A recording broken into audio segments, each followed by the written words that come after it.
Awalnya suami saya memutuskan saya untuk berhenti kerja. Jadi sebagai ibu rumah tangga, mengasuh anak-anak, kemudian saya mencoba membuat kalung-kalung simpel, gelang-gelang. Basic saya adalah seorang engineer. Saya kebetulan menekuni bidang mesin pesawat ya. Awalnya saya bekerja di PT Garuda di bagian engineering. Nah di situ saya melihat bahwa jiwa saya adalah soul saya bukan sebagai seorang pegawai, karena saya selalu tidak selalu mulus untuk jalan sebagai seorang karyawan tersebut. Akhirnya pada suatu karir saya harus memutuskan untuk keluar dari zona nyaman tersebut, dan saya putuskan untuk mengembangkan satu usaha yang unik ya. Pus sendiri dari Puspitawati, nama saya sendiri, dan mungkin ejaan dulu ya, Puescraft. Puescraft menjadi brand kami karena kami memang fokus membuat craft, kerajinan tangan. Jadi tidak hanya aksesoris, dan memang banyak kerajinan tangan yang telah kami buat dan kami terus produksi. Hobi saya dengan istri adalah traveling ke luar negeri, dan saya melihat bahwa di sana souvenir mereka tuh sangat bagus ya, sangat cantik, dan saya tersirat. Saya pikir kok di Indonesia itu kok tidak ada suatu produk yang mencerminkan suatu budaya bangsa yang unik khas Indonesia untuk souvenir. Padahal kita tahu bahwa Indonesia itu kan adalah sangat kaya destinasi wisata. Jadi saya lihat di sini keramik kita ini mencerminkan adalah satu etnikal yang datangnya dari satu budaya kita yang tidak dimiliki oleh bangsa lain.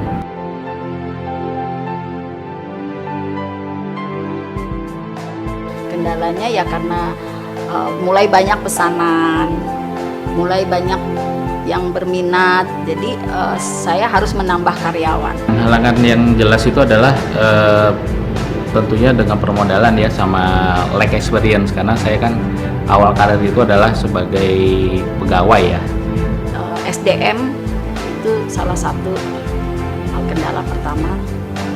Selama ini juga teratasi karena awal saya secara komitmen sudah bilang bahwa ini usaha rumahan dan tidak punya target.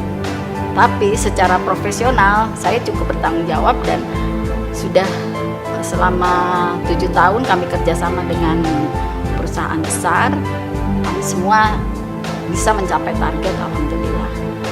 Itu pun juga sangat luar biasa dulu. Kita dengan modal bahkan dibilang sangat nol ya, nekat lah katakanlah. Kita coba dari kecil dulu, kita hanya dari awal kita bangun pabrik kita tuh hanya 12 orang dulu awalnya.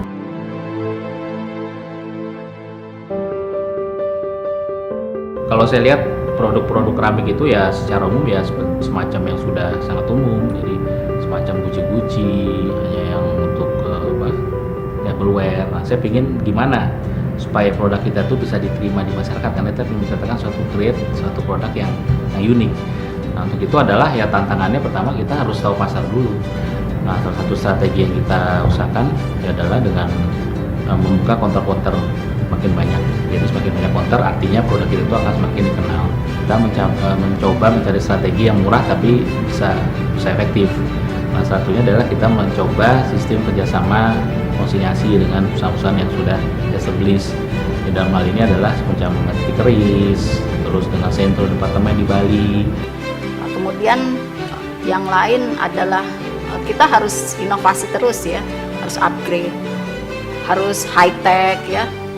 Saya di umur yang segini kadang-kadang males ya mau belajar internet gitu ya, online, padahal lagi gembar-gemborin online. Jadi teknologi harus kita kejar juga. Setelah mengalami beberapa periode, saya tidak hanya belajar desain, tapi juga belajar sosial, bagaimana mengumpulkan orang, bagaimana memperlakukan orang lain, bagaimana mendapat respon orang lain. Jadi secara sosial saya juga belajar. Kemudian saya juga belajar bagaimana menjaga usaha ini agar tetap eksis. obstacle, kendala itu pasti akan ada, tapi gimana kita menyikapi itu dengan kesungguhan niat, pasti Allah akan kasih jalan, dan kita yakin akan hal itu, dan itu benar-benar saya alami pada saat itu. Jadi jalan tuh terbuka semua begitu. Ya asal kita sabar, ikhlas, dan komitmen ya, kita harus terus fight di situ.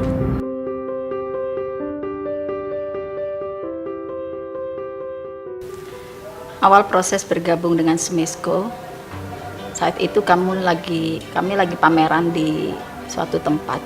Jadi beliau kebetulan mampir ke salah satu counter kami, dan beliau sangat tertarik dengan produk-produk kami, dan beliau meminta kami untuk bergabung ke Smesco. Kemudian kami diajak untuk berpameran di Smesco secara gratis. Akhirnya kami diajak dengan Smesco untuk pameran ke luar negeri. Smesco itu sendiri kan saya tahu adalah sekarang sebagai center dari handicraft secara nasional.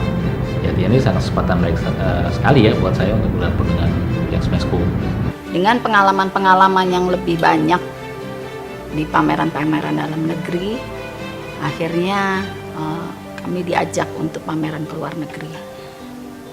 Untuk pameran ke luar negeri, tidak hanya kami siap dengan karya-karya kami, tapi kami sudah cukup kuat secara mental dan segala persiapan, sehingga kami awalnya mengikuti pameran di Belanda.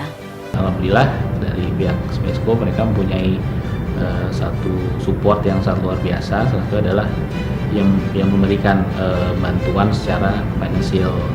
Jadi kita dibayari oleh pihak Smesco untuk melakukan pameran di luar negeri.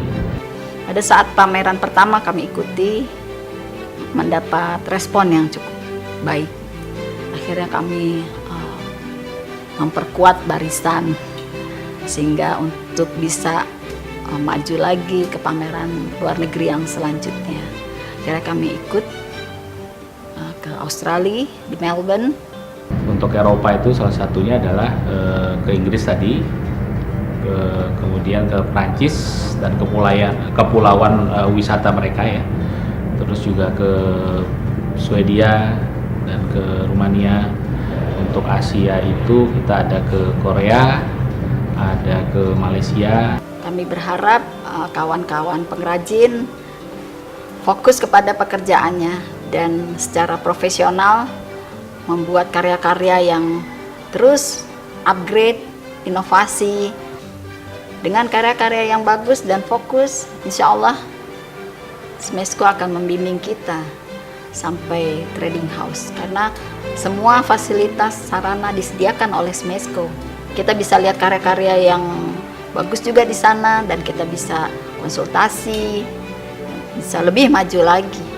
Dan banyak jadwal-jadwal pameran dalam negeri maupun luar negeri yang mereka sampaikan ke kita, dan kita bisa bergabung dengan syarat-syarat yang bisa kita penuhi dengan bantuan Smesco.